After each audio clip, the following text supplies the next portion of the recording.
You can't crush the soul here. That's what life on Earth is for. That and many lines populate Soul, a new Pixar production from the director of Monsters, Inc., Up and Inside Out. Features the voice talents of Jamie Foxx, Tina Fey, Felicia Rashad, Angela Bassett, Graham Norton, and many others, and tells the story of a jazz musician named Joe, voiced by Jamie Foxx, who is trying to make it big in New York City. He's loved jazz since his dad introduced him to it at an early age, and he's tried to make it big, doing various gigs that just haven't worked out. And even though he has the passion for jazz, he has taken up a part-time job as a music teacher that, yes, he wants to teach kids jazz, but he also kind of feels at his age that, maybe life isn't working out the way he wanted, and he feels downtrodden. He feels just like, like his life doesn't have too much meaning. But then suddenly a former student, or an old student, basically gives him an opportunity to play with a really popular jazz musician, voiced by Angela Bassett. You can instantly recognize that Angela Bassett is voicing this character, because holy shit, is her voice very distinct, and in the limited dialogue she has, she really lends a lot of credibility to this role, and he gets the opportunity to take on this gig and maybe possibly succeed really, really big, and it's his biggest dream. And he's all happy and everything, and then a certain misstep happens, and suddenly his soul is in limbo, and he basically has to find a way back. He doesn't want to leave yet, since he's finally had a chance to make it big, get this big musical gig. And he basically ends up having to help a new soul, voiced by Tina Fey, the character of 22, achieve enough, enough merit to basically go down to Earth and live, and just populate a body and be able to live life. But 22 doesn't want to do that. She wants to stay up there. And I gotta say, Tina Fey does a really good job capturing the strife and everything of being happy in a comfort zone. And from there, there's the usual Pixar stuff, the fabulous animation. I do have to say, a lot of the stuff where they're in kind of this thing called The Great Before, where there's a bunch of new souls and everything that have to learn how to be souls and, go through courses and stuff like that and learn how to live and get ready to go down to Earth. That stuff kind of reminds me of the later Paper Mario games, actually, and the animation is fucking fabulous, and the voiceovers are really goddamn good. Jamie Foxx is really good in this, and his roles are hit and miss to me. Tina Fey is fucking great in this. I mean, she's always, usually, more often than not, very funny, and her wit really does shine through here. And in limited roles, Graham Norton is his usual funny self.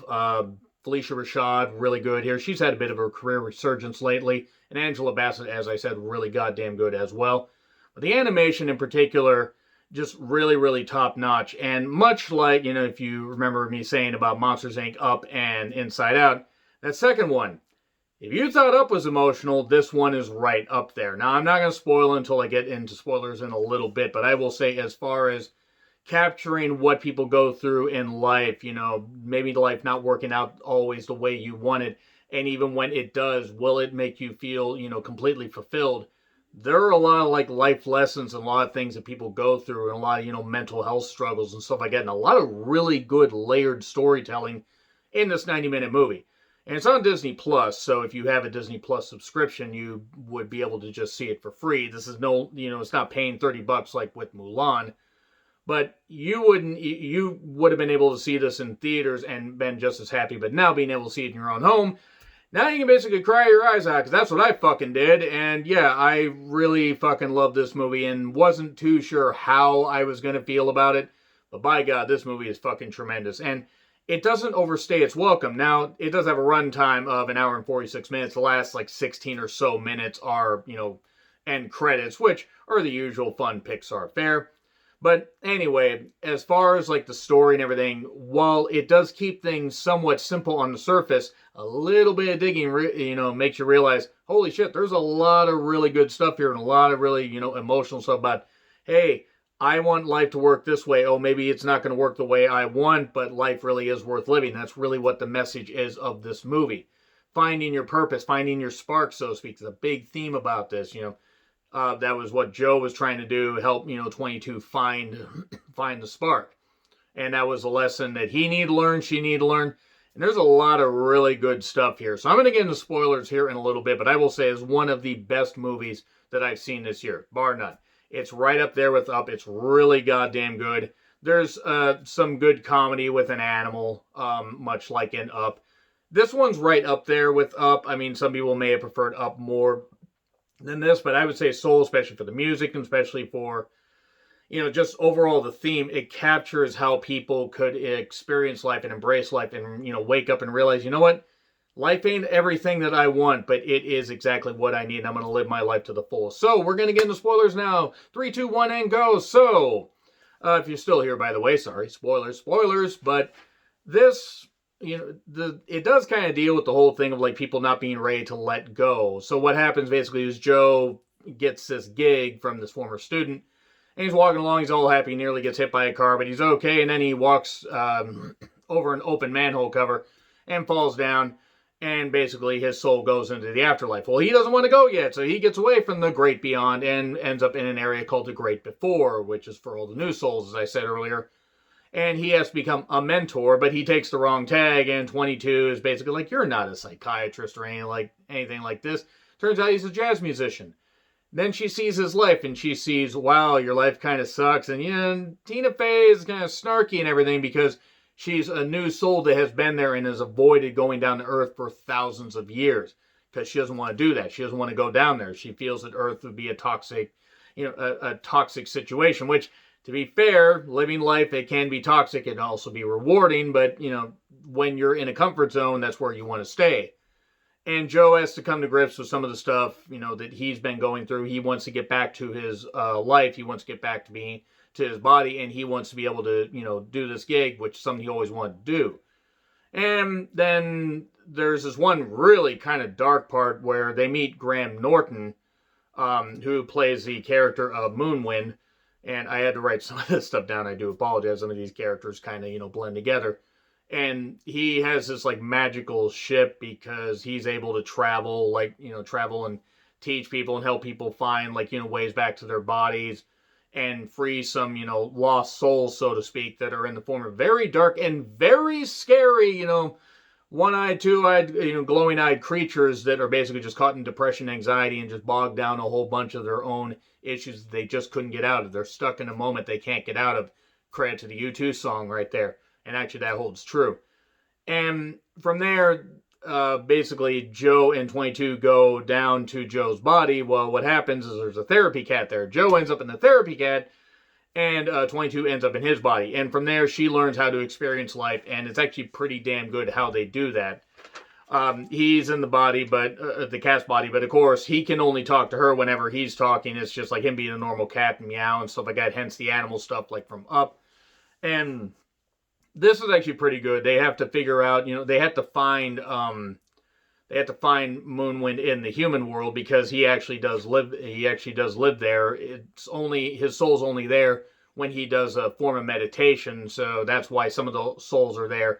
They can help people, free the lost souls and stuff like that. Not every soul's dead. Some souls just transcend and they're able to do, stuff like that. The cool barbershop scene actually was great because after a mishap where, Joe as the cat tries to cut his own hair, that doesn't work. And the barbershop guy tells a story about how he was wanted to be a veterinarian, but that was expensive. His daughter got sick and barbershop school was a lot cheaper. And really, really good stuff. I encourage you guys to check out this one out. This is particularly good. Really, really great emotional scene.